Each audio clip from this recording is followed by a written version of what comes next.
Hello, my dear friends. Would you like to stop the clutter? Then you have to do clutter stops 3 times a day because clutter will return if you don't pay attention to it.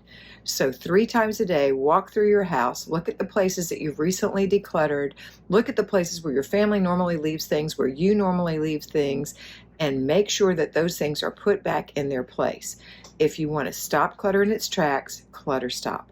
Okay, so why does clutter return? Clutter returns because we have bad habits. These habits serve us poorly. Good habits would be to pick it up and put it away whenever we think of it. Now, we are going to be sidetracked. We are going to lay our phone down and can't find it. Guilty.